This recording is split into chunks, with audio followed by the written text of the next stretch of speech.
Good evening. I'm not Sean Spicer, but I am suspiciously in a place that looks a lot like where Sean does the morning meeting from. Welcome to Two Way Tonight on location in Spicerville. Thank you for joining. Delighted to have you here, whether you're watching on YouTube, X, or here on the Two Way platform. Couldn't be more excited to have you be part of the conversation we're going to have this evening.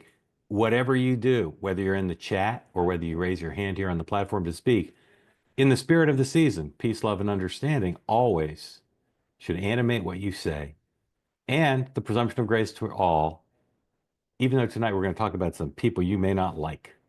Um, Dan Turrentine, also of the morning meeting, will be here along with Docs Castellanos to take your questions. And if you're here on the two-way platform and you do want to ask a question or make a pointed comment or pointy comment, raise your electronic hand and we'll get to you soon. I'm going to run through some stuff in the news and then we'll begin the festivities for real. We talked this morning live on the morning meeting about Donald Trump, named Times Person of the Year, and we saw him at the stock exchange. And all the reporting all of us have seen since then is our characterization of how much he loved the whole thing is true.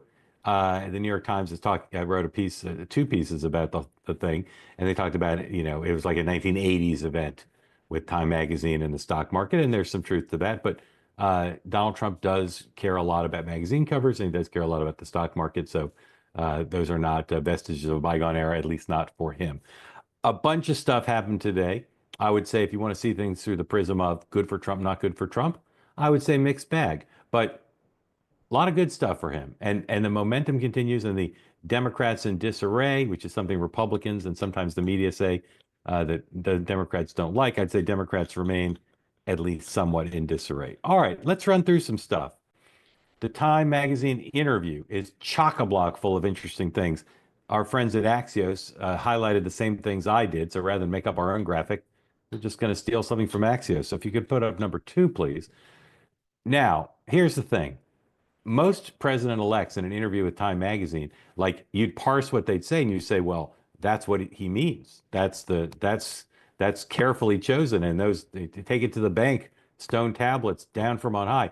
I'm going to read through these things that he said, but it's Donald Trump, so I'm not really sure why I'm even going to read them to you because tomorrow he could say something else. But in any event, January 6 pardons. He says he's going to pardon a lot of them, maybe almost everyone, and it's going to happen maybe within the first 9 minutes of his term. I do think he's going to pardon some of them, but is he going to pardon almost everyone? And will it happen the first 9 minutes? I don't know, maybe. Abortion pills, he's not going to ban them. And that's, as he pointed out, what he said during the campaign. So that's not new, but it's a reaffirmation. And again, he could change his mind. So the fact that he reaffirmed is interesting. Vaccines, going to have a big discussion about vaccines. That is very Trumpian. Big discussion might not mean a thing. May not even have the big discussions, but may not make a change. And then I think we mentioned this morning. Says he wants to keep the Senate filibuster. That's significant because there was some thought that he might try to make John Thune, or at least urge John Thune to go where Mitch McConnell would not and get rid of the filibuster. And then I think Democrats maybe be heartened by that because some of them had predicted that he would go to get rid of the filibuster. All right, so that's the Time interview. Good news for Donald Trump, at least on the margins. Go to graphic number 1, please. I believe this is the first Democratic senator on the record supporting a Trump cabinet nominee. Now, this is a little bit of a homer. This is Tammy Baldwin of Wisconsin endorsing Sean Duffy for transportation secretary, her fellow Badger.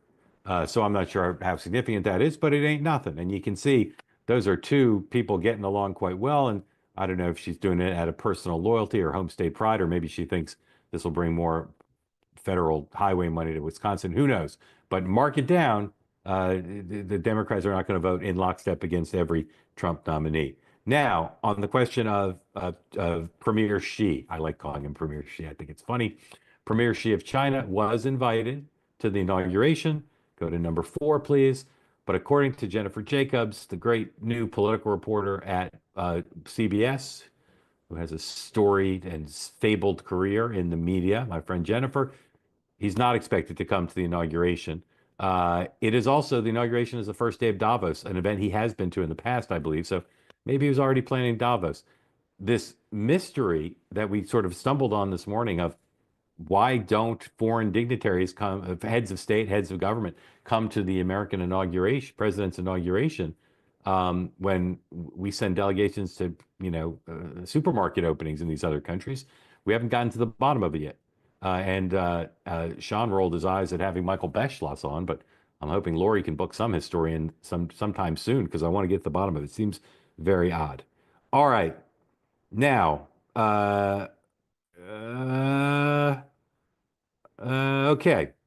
A lot of conversation in the media about the media and in politics about the media. We've talked about it here, at least on occasion. Um, and that New York Times deal book thing that was like a week ago, they just keep unspooling different parts of it. And I know a lot of people here like to talk about the media. So here's a soundbite about the media from a very wise man, a man I have great admiration and affection for, Mr. Van Jones, ladies and gentlemen.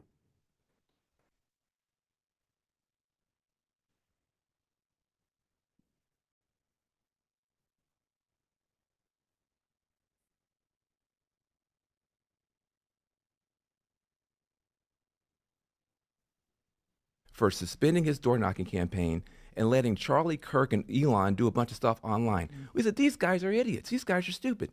Then you start knocking on these doors. You know what people come to the door with? Their phone in their hand. They're in a 24-hour digital surround sound that has nothing to do with CNN, has nothing to do with any stuff that we do. I asked I got a teenage son, I asked him, who are the most influential people in the world today? I'm thinking to myself, he's going to say Barack Obama, Oprah Winfrey, Jay-Z. He says, Kai Cent, Aiden Ross, Jinxie, and Sketch. I don't know who he's talking about. I said, what platforms are you on? He goes, I'm on Twitch, Kick, and Rumble. I said, that sounds like you need to go to the hospital. What are these platforms? I'm telling you guys, the mainstream has become fringe, and the fringe has become mainstream. There are platforms, there are people out there that are getting 14 million streams, and we're on cable news getting 1 or 2 million. And so there is a whole world out there. Kellyanne Conway, I hate to agree with her, but I do a lot of times. Donald Trump understood that and we didn't. And it's not just Democrats that don't. The entire political class is way off, way off, way off. All right. He said a lot of stuff there I didn't understand, but some stuff I understood. Matthew Bartlett, who you see here on screen, one thing Matthew likes to do during the programs is bombard me with information, and it's 98% helpful. I don't want to be peevish and single out the 2%, but 98% helpful. So, first of all, I love Van, and we'll talk about that clip. I love Van, but I don't like, I say respectfully, I don't like when people say, I hate to agree with so and so. That's antithetical to how I think we should be talking in America as we're trying to get along and have the peace, love, and understanding. Like you should say, I'm delighted that I agree with Kellyanne, not I hate to agree with Kellyanne. The other joke I hate is when the conservative is sitting on the left of the liberal and they say, I find myself in the unusual position of being to the left. Hate that joke. Hate it as much as when you're on the elevator and somebody says, oh, we got the local. Hate that joke too. Heard it a lot. Not funny anymore.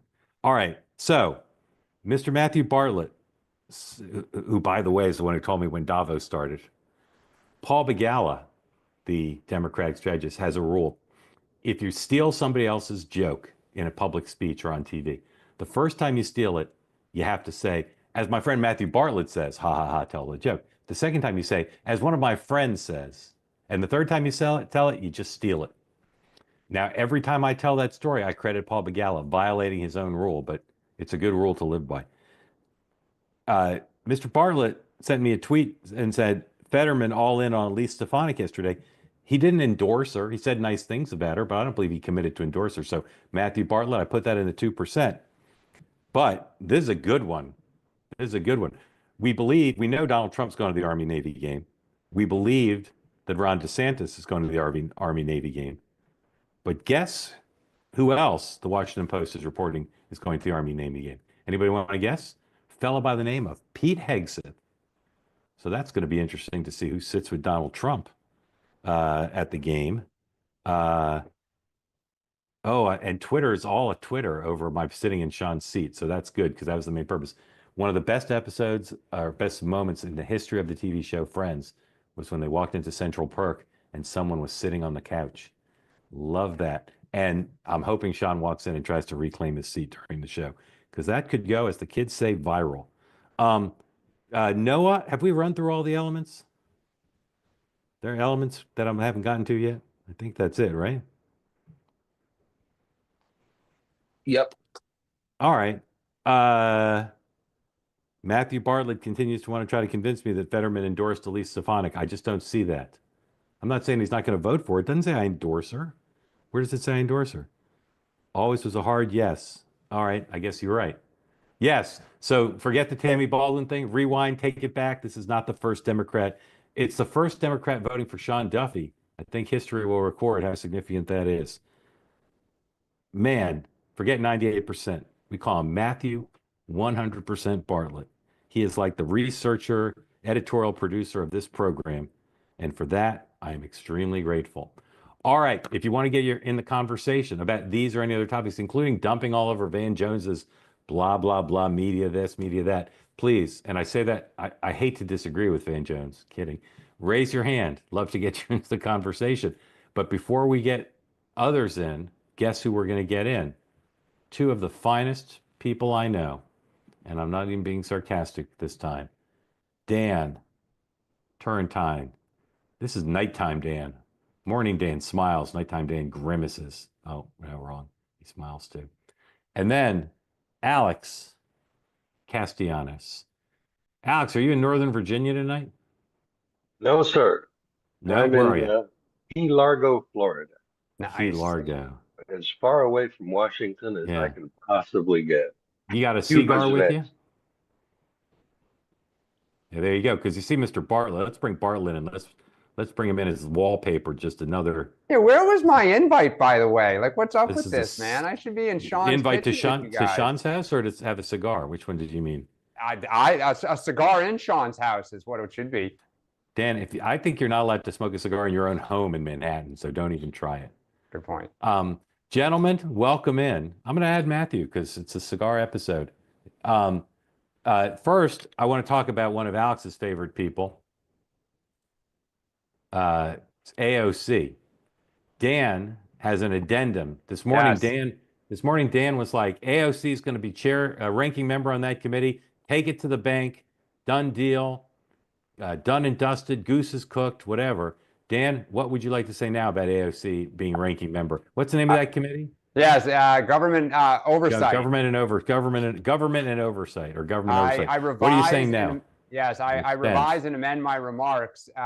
Rule number one of any Democratic House election: check with Nancy Pelosi's office first, which I very much failed to do. And it is now being reported that she is actively whipping for Jerry Conley in trying to defeat AOC, which is stunning because if she wins, obviously that is a heck of a statement. I mean, if Pelosi, pulls this out, and if she doesn't, that will be a huge statement that AOC can count votes. So somebody's wrong. So Nancy Pelosi, as far as we know, hasn't been involved in these other leadership contests with her old friends being challenged by her new friends. So is this her animus towards the squad? What would you speculate, or what do you know about why she's activating on this? I mean, when AOC first got there, she did not play ball with the rest of the caucus. She wouldn't pay dues. She attacked other members. There is no better way to get under Pelosi's skin as a new member than to not shut your mouth, learn the way of the House, build relationships, and kind of earn your status, earn your chits. When people show up, she likes workhorses, not show horses. And she got on the wrong side of the speaker very quickly. And so, it could be, but to your point, like the Congressional Black Caucus is not standing in the way of David Scott being defeated. In fact, they've actually said like they're not going to weigh in. Deal. So, yeah, it's a big deal. All right, and Mark, yes, welcome Alex. to the future of the Democratic Party. Yep. When you have an election and a little bit of the center moves to the other side, what's left just by nature is just a little more intense and more activist and more radical. Here's war number one. We're seeing Yeah. AOC. So if you're waiting, holding your breath for the Democratic Party to learn a big lesson from the election, and hey, we're going to moderate and move to the center, this may Yeah. not augur Alex, that. you've skipped the show for several days, not really sure why, but you've missed me making that point. I think they're a bigger mess than people realize right now, and I don't think the DNC chair race is necessarily going to solve it. All right. I'm in Sean's house. As best I can tell, there's nobody here. I'm going to give his stuff away. We're going to have cash prizes, well, not cash prizes, prizes.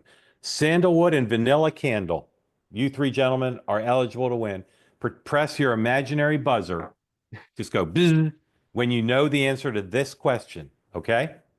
Ready? I'm going to read you a list. You tell me, what is this a list of? Ready? What is this a list of?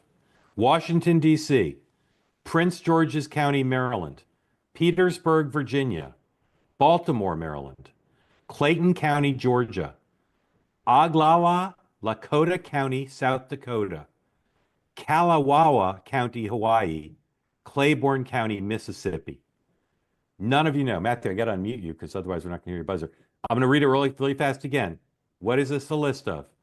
Washington, D.C., Prince George's County, Maryland, Petersburg, Virginia, Baltimore, Maryland, Clayton County, Georgia, Oglawa, Lakota County, South Dakota, Kalawao County, Hawaii. I'm sorry if I mispronounced that.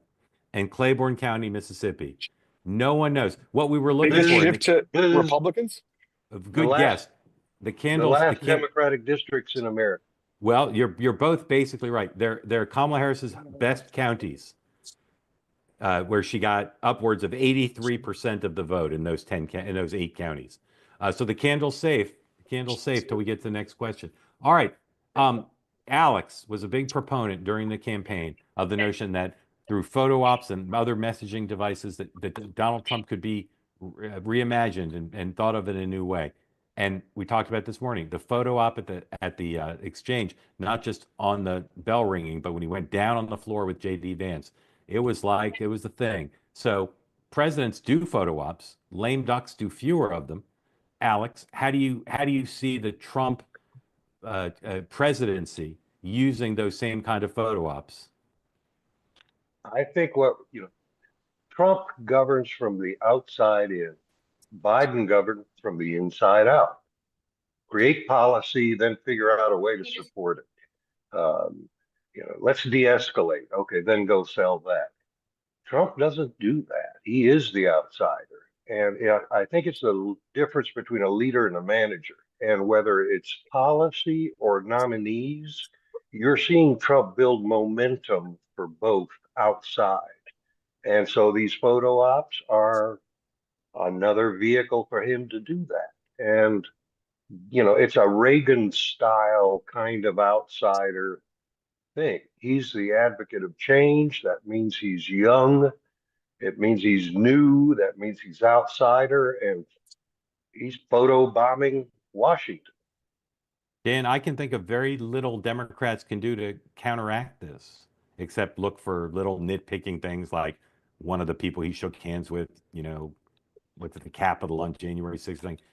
How do you think the Democratic Party is worried about these things, or they just think they're stupid photo ops, or what?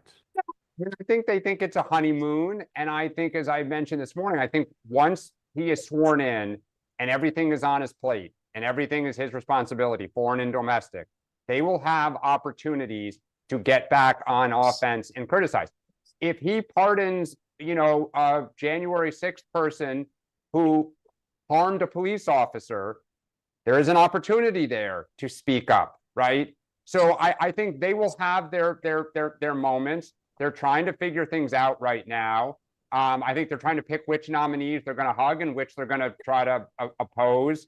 I saw John Fetterman's going to meet with Pete Hegseth, which is interesting after his initial comments. So I think they'll right now it's Trump's time. Joe Biden can't leave soon enough, and once he does, it'll be a new day. Matthew, what do you think? I think it's interesting that Trump ran the most disciplined campaign that he's run. He's also looking, to be a rather disciplined president, at least right now. He's not doing these long, rambling press conferences, which arguably give Democrats more ammo than maybe even they help himself. And yeah, you have time and everything. It seems as if everybody's taking a deep breath in both parties as we navigate, what the future may look like. And Yeah, Mark, go ahead. one other Yes, sir. thing is we saw big money spent this election. The old Wall Street, old billionaire class went with Kamala Harris. New money, new tech billionaire went with Trump. Here's Trump going back to Wall Street, to the establishment. We used to have country club Republicans. Now we have country club Democrats. Here's Trump reaching across the 50-yard line in effect. He's got momentum. He's building momentum, and it's going to be harder, to Dan's point, it's going to be harder to pick off one or two or three of these players if the whole team is building momentum, not just for a team, but for policy too. What do you guys think of? It looks like, according to Jennifer Jacobs, he's not coming. But what do you think of inviting Chairman Xi, Premier Xi, to the inauguration? Good move, bad move, doesn't matter. What? It's great. I think it's great Classic Trump. symbolism. Classic Trump move, right? Pick an enemy, demagogue. We're going to go to economic decoupling with China. By the way, come on over and see it firsthand. So always a wild card in terms of the foreign policy negotiations, the leveraging, the showmanship. Kim Jong-un. Yeah. Precisely. So we talked this morning about how the Time magazine cover story is relatively neutral to favorable about Donald Trump, which we're not really used to in the press. Alex, and then Matthew, and Dan, if you want to comment again, because I know you already did. Do you have what's your sense of the posture the dominant media has currently towards Trump? Certainly they'll turn on him as quick as they can, but do you get the sense they're acting a little, I don't know, chastened, defanged? What, if anything, do you see? My guess is that some of it is economic incentives. There's been a little bit of a wake-up call that, hey, there's part of America Republicans out there. buy sneakers too, as Michael Jordan said. Yeah, I think some of it is that. But some of it, we've been here before, we've seen this story arc, is whom the gods would destroy, they would first make great. And, you hug them, you elevate them, and then you come in with the knife later. So trust no one. Matthew? Yeah, no, I think Alex is right there, right? He just won a commanding victory, the House and the Senate. There seems to be a mandate. Why attack that? Why attack the voters in essence? Why not wait until the New York City soap opera, starts up again, when there will be plenty to legitimately, criticize or debate in public. So hold fire. So one of the things Pete Hegseth is doing that's really getting the troops rallied is he's struck this one person good cop bad cop tone, good cop towards the senators, respect, advise, and consent, respect the process, learning so much from these courtesy calls. But then at the same time, what does MAGA want? MAGA wants some beef tartare, some red meat, and so the enemy there, of course, is the media.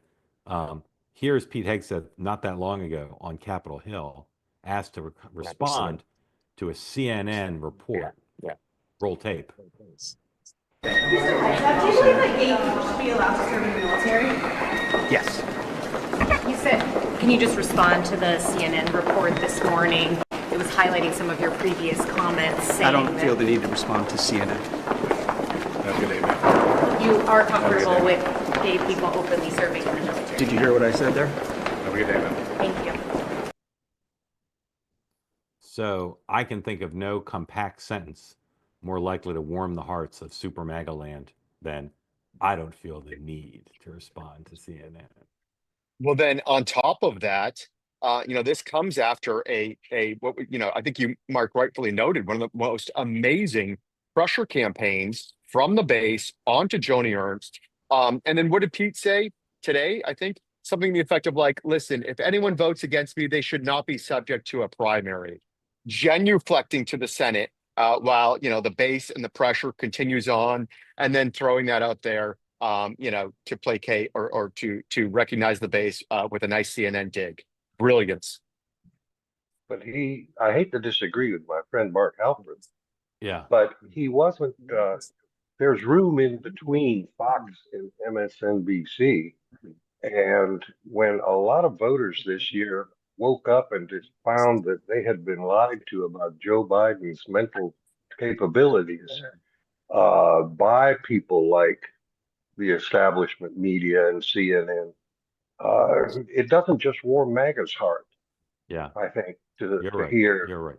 You're right. That's a horrible error that I've made. I'm going to ask you to forgive me. No, I'm serious. You're right. Because I ridicule people for making that mistake when they say Trump's immigration policies for super MAGA, et cetera, bashing the media, not just for super MAGA. You're Well, absolutely and right. by the way, the New York Times had a pretty big story about the immigration problem. I Yeah. mean, Agreed. Yep. 3.5 years late, but that's Yep. another sign Yeah. of the news media kind of coming around. 100%. 100%. But then the New York Times has this story, the loser, loser, loser story. How about every Trump nominee lost an election? Yeah. Well, and they also have a story about Tiffany's father-in-law. They're gearing back up, but they should, right? There should be scrutiny. It just shouldn't be tendentious and biased. Jamie Nelson, welcome in. Thank you for coming. Alex almost wore that exact thing, so glad we didn't have that embarrassment. What's on your mind? Go ahead, Where Key are you? West. Where are Can you you this hear me? evening? What's on your mind? Can you hear me okay? Hear you fine. Where are you calling Okay. from? Lexington, Kentucky. I'm a Go Cats. three-time Trump fighter. Go Cats is right. I can't believe I'm on. This is the first time I've been on the Zoom board. I've listened. We're happy to have you. We're happy to have you. How'd you find Two Way? I found Sean's show like 2 months before the election, and then I found you guys that way, and I watched you the month every day leading up to the election. It was awesome. Awesome. How do you feel about my sitting in Sean's seat? Well, I do miss Sean because I've really liked Sean, forever. I'll look around. I'll look around. Maybe he'll be sitting here by the end of the program. Yeah. Jamie, what's on your mind as a 3-time Trump voter? I need to let you know. So I voted 3 times for Trump, as I said, but I would say this year was my most emphatic vote. And it was because of the border. So the border has really upset me. And Mark, I do want to thank you for speaking out about the media bias, because where the media and the media bias and the border connected was my issue. Is like you made a comment earlier, there was finally an article in the New York Times. To me, the media is supposed to be unbiased, but they're supposed to protect citizens. They're supposed to protect humanity in a way, right? Report on things that are happening. And the border has really upset me because when you refuse to report on the border, as most of the media did, you're not protecting citizens from illegal aliens who are committing crimes, like Lake and Riley. You're not protecting our folks who are dying of drug overdose. And my biggest thing is these children missing at the border. The report that came out in September, that was heartbreaking. Human trafficking to me is just so wrong. And I don't think anyone on these calls that I've listened to, I think both sides can agree that that is not okay. And the fact that the media decided that they were more interested in protecting Joe Biden and the Democratic Party than they were protecting the citizens and the children. I don't care where these children are from, they need to be protected. And we know that, I saw the Congress, there was one of the ICE guys, he said, it's not a question of what's happening. Like, these kids are dead or they're being trafficked. And to me, it's just appalling that we have a press that would rather protect one party and one president. Now, what's going to be really interesting is the next 4 years, as he starts to undo the damage that's been done, they're going to report every day. It's going to be a heart blast. As Trump said, they're going to have all these stories the next 4 years that they would not report on the last 4. And so to me, that's a disservice to us as citizens and to humanity when you're not willing to report on something that needs to be rectified. Yeah. So that I wish every journalist, every executive producer, every news executive, every reporter who covers the administration could hear what you just said. and brilliantly and well expressed, fundamental failure of people in my business to do the most basic job as you said it. And I'd say running parallel to that, the exact same dynamic is the president's cognitive decline. Same thing. Public interest completely ignored in a conspiracy of silence without thinking about the public interest, simply thinking, well, we can't let Donald Trump win again. So we certainly, and in both cases, the policies and practices of the Democratic Party were not just policy malpractice, but political malpractice.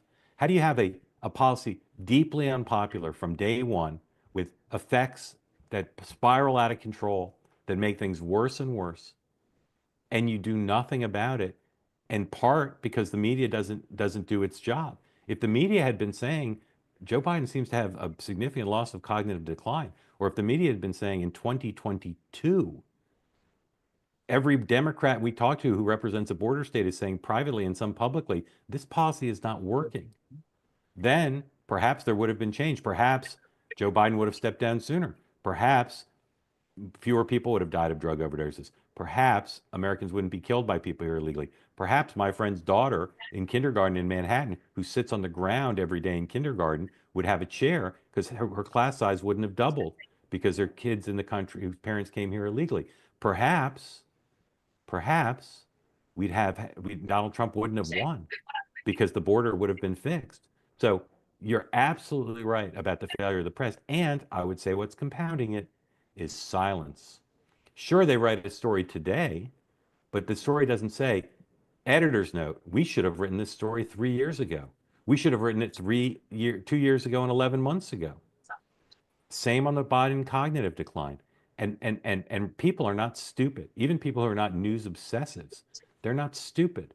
They know that the press tried to protect Joe Biden and they don't like it. And we've had people come to this platform for a year saying, not a year, they haven't been around for a year, for months, saying, I voted for Trump because the press is so biased.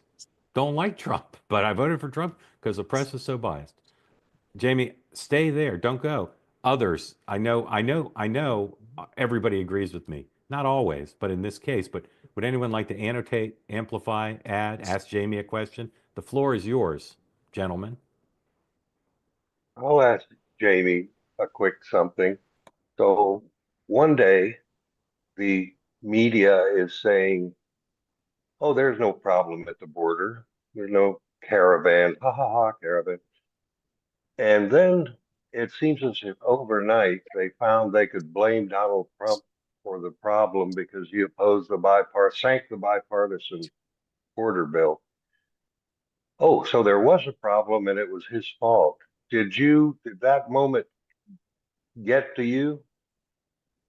Yeah. So, I mean, I pay a lot of attention. And, Mark, to your point on the cognition, like anybody who was watching Fox News, and I know if you're not a Trump supporter, you might be anti-Fox, but I mean, they were doing reports on the border and they were doing reports on cognition. I mean, I was surprised how well Biden did in 2020 in his debate because I knew there was an issue. You could just tell by the way he walked. I've been around people with, some memory stuff. I was surprised how well he did in 2020 in the debate, honestly. And then I would see, on X or on Fox, like him falling or these different things that would happen. And I think, people who were maybe watching legacy media, they weren't seeing some of these things. So I knew there was an issue there. And then on Jamie, I just want to interrupt. Oh, I okay. just want to interrupt you. That's right. Just respectfully. I've said this before. You're right. If you watched Fox, you saw more of it. But if you watched C-SPAN and you saw President Biden speak to a dead congresswoman. Yeah. I mean, it wasn't like Fox cherry picking, which of course the White House claimed. It was all out there. Well, and you know what's even worse? Polls in late 2021, polls showed 70 to 75% of Democrats thought he was too old to run. It hit about 80 in 2022 and 2023. And immigration was registering as a top issue, usually behind inflation and the economy, but it was almost a pretty consistent number 2 for the last 3 years.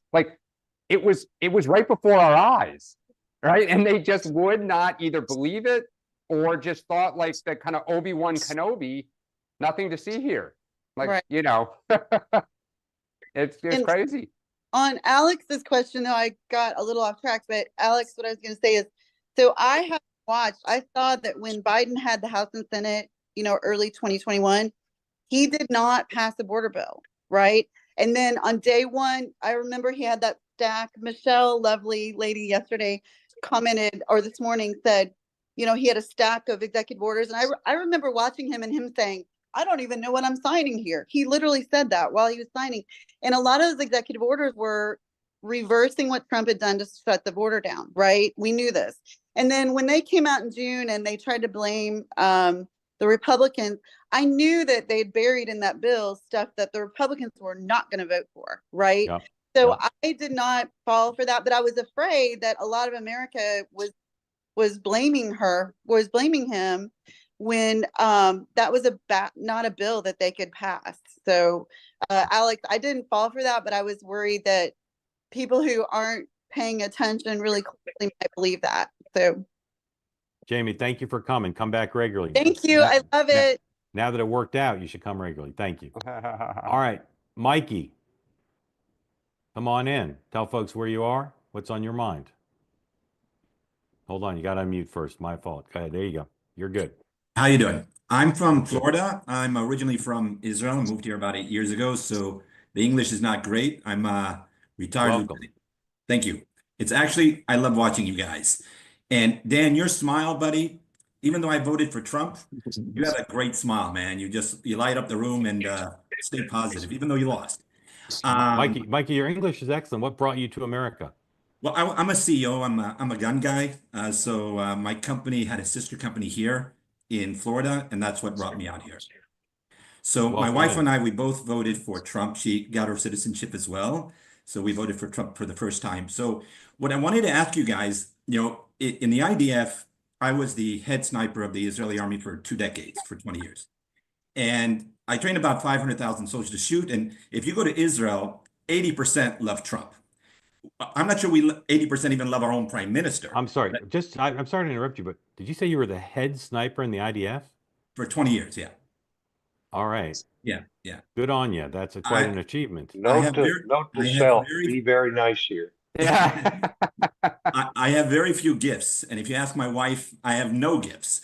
So it's one of the few things I can do is to shoot. So they put me on the cover of Soldier of Fortune. I think I was the only Jew Israeli on there also. So in any case, I'll say something with the legacy media in a second, but Trump is extremely popular in Israel.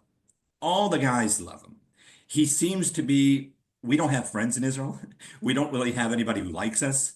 And the only friends we got is America.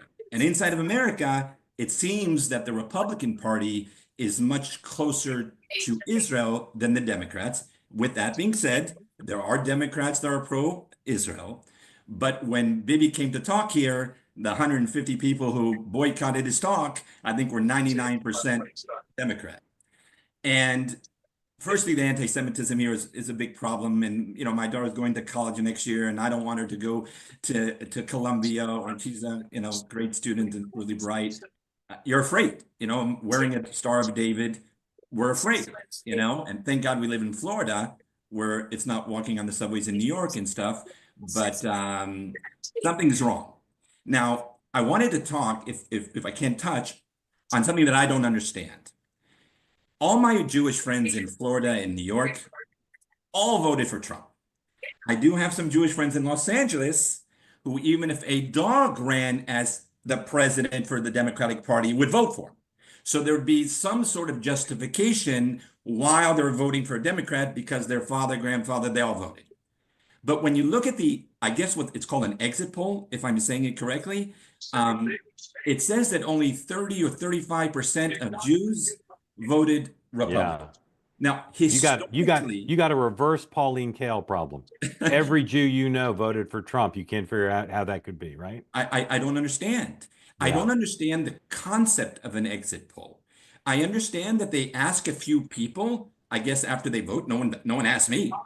But they ask who you voted for, and somehow with statistics, they say, okay, I asked 20 people here, and then somehow that that shows all the Jews. I do not know 65% of Jews that voted for Democrats. I do not.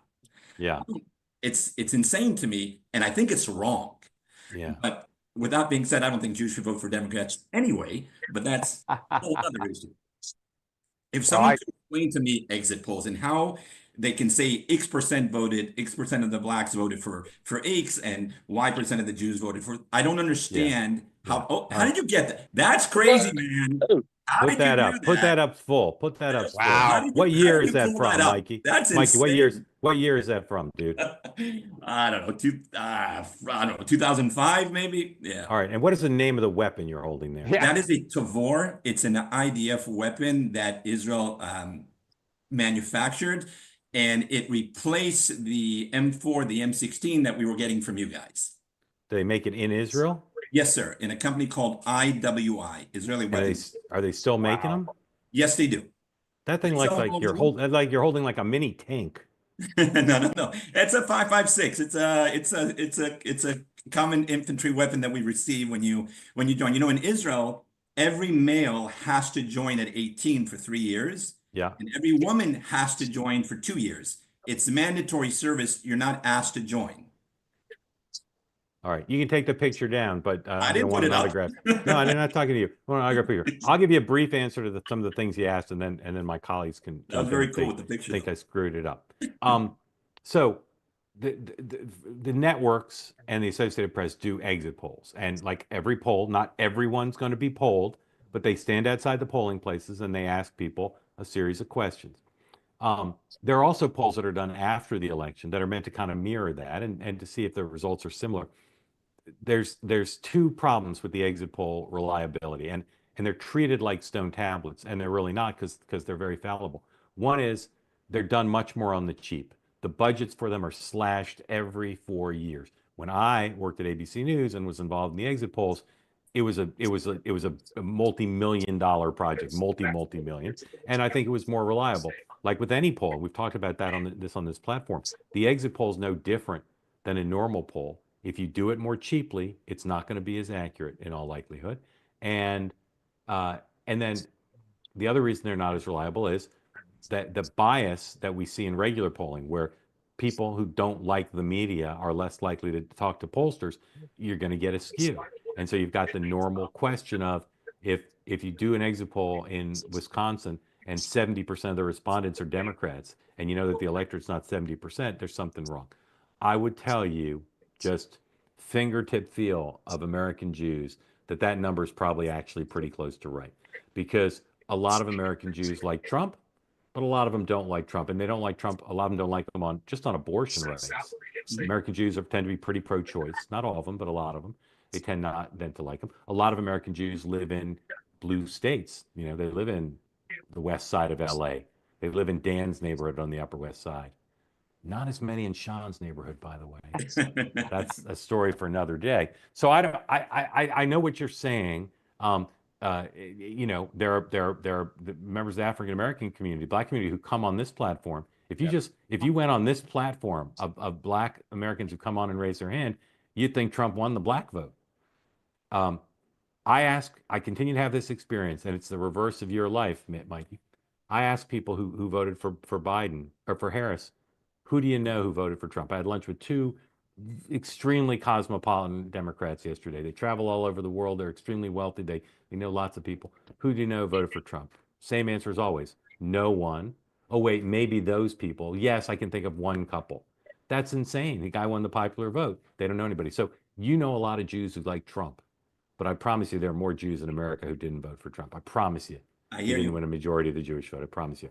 Other people have thoughts on this stuff? Yeah, I mean, I'll also just add that it was only a few years ago that Trump hated Netanyahu. Like when he left office, he trashed him 6 ways to Sunday. He was angry that he, congratulated Joe Biden and said the election was credible. And Trump, according to multiple interviews, F-bombed up and down the street about how much he hated the guy. And I believe after January 6th, actually had some instant remarks that were not great, and then he kind of swung around pretty quickly when he saw the tide. So I think Democrats have a lot of history supporting Israel. The recent political dynamic has changed that a little, and it's something the party's going to have to grapple with and make some tough choices. because trying to appease everyone, they really appeased almost nobody. Mikey, thank you. Go ahead. Go ahead. Can I ask Mark one more? Something that bothers me with this legacy media that you guys are talking about, and also the multiple parties. After 7th of October happened, NBC interviewed me. They had a guy in Israel. I went back to serve after the 7th of October. I couldn't stay in Florida and they put me on TV because I was an officer in Gaza. So I served there. I understand the territories. I understand what we're doing there. And they interviewed me, maybe 4 minutes, something like that. One of their shows, and they uploaded it to YouTube.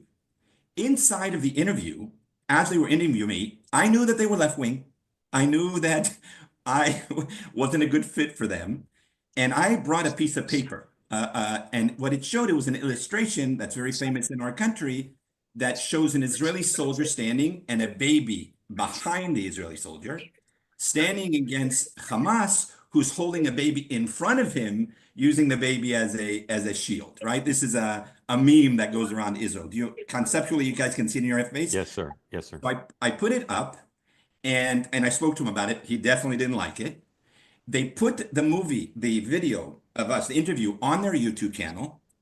And about a half hour later, they took the YouTube channel, they took the video down. They cut the last 1 minute of the 4 or 5 minute interview to not show that. And then they put it back up. And that to me was like mind boggling. Mikey, I'm going to ask for a show of hands. Raise your hand if you're surprised. No, no one is. I mean, I'm I not don't know exactly what surprised, happened. but I saw Mikey's video. It was impactful. You did? You Thank did? you. Thank you. I Appreciate it. remember Did you. you remember it? Do you remember it before just this moment? Yeah, well, he brought it back. Yeah. I remember seeing it once he Alex, you're mentioned having it. like your You own, look familiar. you're having your own personal memento right here. Appreciate it. Mikey, thanks for coming. Yes, the media is biased, but we don't know the facts there, so we can't assume we know for sure, but Thank we you, can guys. assume. Mikey, last question for you. Have you found good hummus in Florida? 100%. You know, I just, with my wife today, because I retired about 10 months ago, I got fortunate and sold a whole bunch of stuff that we sell. So we're traveling the world. We today had a great shawarma with hummus. It was, Where was it from? Where do you live in Florida? I live in Davie. Do you know where it's around Fort Lauderdale, Miami? Yeah. About What was the 40 name of the place? What was the name of the place with the quality shawarma? Pita something, Pita plus Something. Pita something or another. It was Yeah. awesome. We had the Okay. shawarma. It was like really, really thick, and they put Yeah. all the hummus on there and the All tahina. right. Yeah. It was awesome. All right. I'm glad to hear that because I thought you were going to say no. You might have to move back just for the hummus. Mikey, thanks. Come back regularly. We enjoy having you on. We're going to do some more Google image searches and see what else we can find. That weapon, man, that's a piece of artillery. Joseph, welcome in. Tell folks where you are. If you got something broy to do, smoke a cigar, flash a weapon, please do. But it's not necessary because you look, and I say this with affection, admiration, and verisimilitude, you look a little more bookish than some of the other people who've been on tonight. He could be trading crypto. Yeah, true. It's true. Joseph, tell us you're trading crypto. I'm not. I have read books involving crypto and have no idea how it works. All right. What's the most broy thing about you, Joseph? It's not your first name because your screen name would say Joey. Is there anything broy about you? No? Beard. It's I- good. Do you own a spittoon? I don't know what that is. Okay. What's your favorite? Who's your favorite podcaster? There you go. I mean, I don't listen to individuals. I Okay. listen to Wall Street Journal and New York Times. Joseph, until further Joseph, notice, welcome. Welcome to the show. I'm labeling Yeah. you the anti-bro, which is good. We could use a little anecdote. I guess I'm Anecdote. proud of that. But Yeah, all good. What's up? What's on your first of all, where are you? I'm in Louisiana, Southwest, and Okay. I hate that you put me after the Israeli top sniper. What? You'll at some point you'll be Israel's top sniper. Maybe not for 20 years, but you'll have your run. You'll have a chance at that. Maybe if I Brass would have been ring. forced to do 3 years of military service, I would have learned that I was a great sniper. Hold on one second, Joseph. Haley, don't take your hand off your mouth. I got to show you Haley, who's an Israeli American. Put your hand back. Haley's like breathless. Haley can't believe this episode. She's like, Israeli sniper of the year, 20 years in a row. Where's this episode been all my life? Joseph, thank you for your patience. What's Sure, on your yeah. mind, sir? Yeah, so I've been hearing people discussing the United CEO's assassination and Yes, sir. hearing a lot of people talking about it. It reminds me of what people said about Trump and about the Haitians eating your pets and stuff, where it was like, okay, even though it's not true, it's at least getting us to all talk about this issue of immigration. And I couldn't help but think that it was kind of like the same sentiment that people were talking about. Okay, yeah, you shouldn't murder anybody, but now we're all talking about the injustice of the American healthcare system. Not that I agree with that at all, but I've been shocked at the number of people I hear, whether it's on Smirconish or Dan Abrams. Those are kind of the people I normally listen to.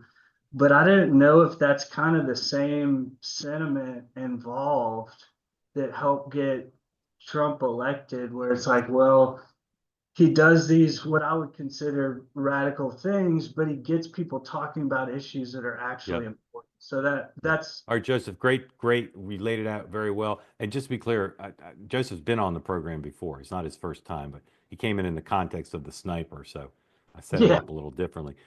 Folks, what Joseph's raised the topic. We haven't talked about the drones in New Jersey. People keep messaging me and saying we should be talking more about that. We haven't talked very much about the issues Joseph raised. So, Dan, why don't you go first, then Alex, Matthew, what do you think?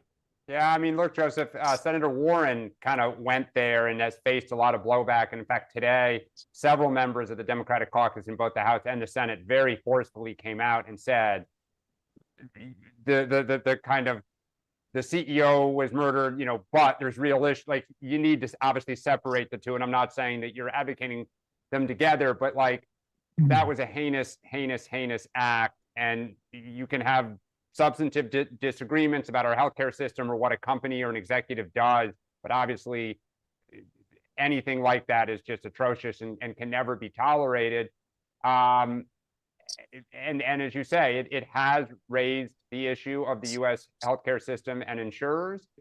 They're not perfect, but as a rule, the U.S. healthcare system is better than a lot of other places in the world. It's more innovative than other places in the world. Somebody gets sick in the Middle East, a lot of those sheiks come to the United States to get better. So we're not a perfect system, long way to go, but we are a very, very good system that can always get better. I would just add that, beyond the obligatory, oh, what a terrible thing it was, which it was, what has changed is that, Republicans used to have small conspiracy theories because big government was the thing that was going to take your freedom away. Well, now there's a lot of big. There's big health, big pharma, big tech, big everything. And there are more things that Americans feel can take their freedom away.